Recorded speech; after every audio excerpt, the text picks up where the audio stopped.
Hey everybody, it's Jason Blaha here, and today I want to chat with you guys a little bit about why it can be so difficult to separate fat and muscle gains. So let me put on my +5 out of weaponsmithing, work on scaling up my crafting a little bit, and let's talk about this. And guys, this comes down to the reason people bulk and cut. There are reasons for that. Lean gains are, other than in certain circumstances and perfect scenarios, are for the most part myth. They're not really real. It's used to sell products, used to sell nonsense, everything else. Usually there's a lot of drugs involved for that to happen. And the bigger someone gets, the even that can become impossible even with drugs at a certain threshold, right? We see that all the time, even with some of these pro bodybuilders on grams and grams of drugs every week, massive amounts. And some of them still have to bulk and gain fat to gain a single pound of muscle at a certain threshold. But the reason I decided to cover this topic again is because I had someone ask me in the comments, they're like, hey, I'm gaining weight right now. I know I'm gaining body fat and my strength is going up. Is it possible for me to not be gaining muscle? Right? And that's really kind of a funny question. And the answer to that is no, it's biologically impossible. Now, some people say, well, strength doesn't always equal muscle. Well, that might be true to some extent, but it's not really true. Yeah, usually, unless it's a very short-term strength gain, if you gain strength over 2 weeks, there might not be an accompanying muscle gain with that if it's a new exercise for you, right? 2 or 3 weeks. But if you're gaining strength consistently after a month or longer on something, I can assure you the muscles involved in that exercise, if you actually gain strength, not just better technique or change your leverages, but actually gain strength, there's going to be some tissue hypertrophy. But the other thing to remember there is that it is impossible to gain fat without gaining muscle, right? Yeah, the only way that you could gain fat without gaining muscle is if you started bulking and stopped lifting. Like if you're someone who's already built a muscular base by lifting weights or resistance training in some way, and you quit lifting and then keep bulking, then you might actually gain fat without gaining muscle.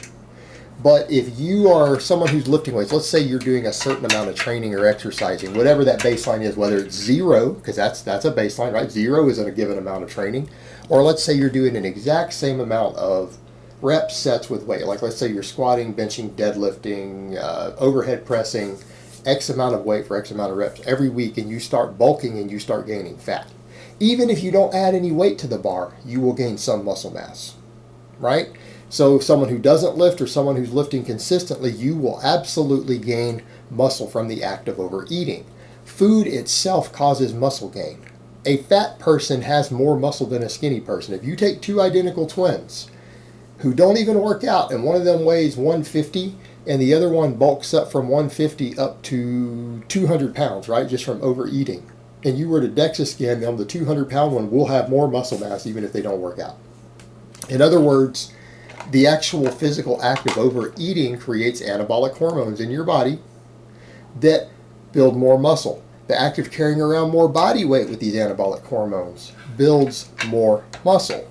So it's almost impossible, unless you create an artificial scenario, to gain body fat without gaining some muscle mass. Now, in the case of that person, those 2 twins, the 200-pound one will have gained a disproportionate amount of fat versus muscle. In other words, the guy might be 50 pounds heavier, but he might actually only have 5 pounds more muscle than the other guy. So if you're literally gaining 5 or 6 or 8 pounds of fat for every pound of muscle you're gaining, which is usually what happens with a morbidly obese person, that is extremely inefficient, right? That's not desirable. That's not desirable for anyone's health, fitness, or athleticism. Let's be realistic here. So we need to put it in that context.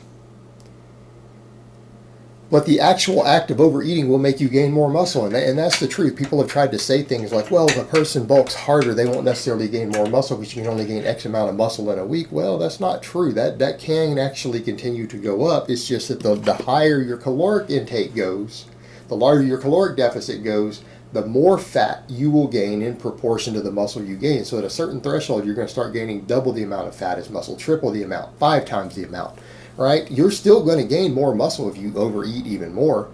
It's just that the fat gains are going to way overshadow it. So there's a balancing act to be had. Now let's jump over to the other scenario. Because that is so difficult, How about gaining muscle without gaining fat? Right, that is a difficult process. In fact, it is such a slow and difficult process that unless you have an actual reason to do it, for most people it's not going to be desirable either. Why?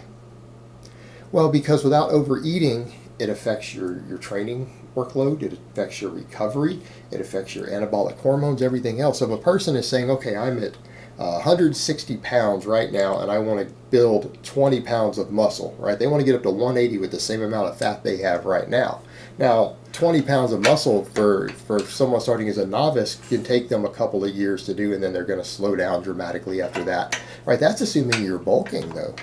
To gain 20 pounds of lean muscle, which is something that a novice could probably do inside of 2 years, right? If you started out at 160 and you wanted to get to 180, you could probably in 2 years' time, 2.5 years' time, bulk up to 200 and then trim down to 180 inside of 2.5 years, right? You could do that and actually reach that goal. What happens though if you just try to gain it lean? It might take you 5 years. It might take you 6 years, because the fact is that you're not overeating. Those gains are going to slow way down. They're going to slow way down.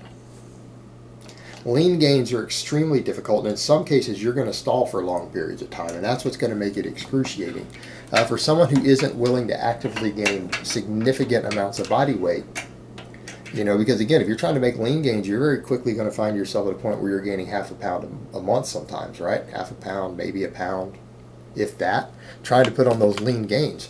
What you're oftentimes going to find is that performance is going to stagnate, recovery is going to stagnate, right? Because what ends up happening is we adapt more and more to our training. Our maximum recoverable volume might go up, but that gets lowered by not overeating enough food. So in other words, if there isn't sufficient calories and protein and everything else present, that maximum recoverable volume can go down a bit. And then over time, as you adapt to training, you might hit a wall to where you struggle to reach your minimum effective volume to stimulate new muscle growth, right? Then where are you?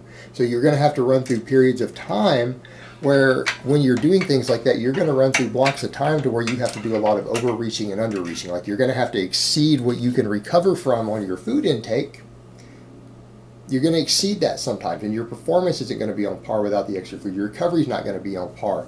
You're not getting those anabolic hormones at the higher levels, all the IGF-1 and everything else that facilitate additional muscle growth. So what will end up happening through periods of time when you're trying to make pure lean gains, you're going to have 2 and 3 month blocks sometimes to where you gain zero muscle. You're going to stagnate. And what you end up having to do is do periods where you overreach and you end up training beyond what you can recover from on your food intake and everything else. And then you have to back off and deload. So you gain some muscle from that, but then you'll go through waves back and forth.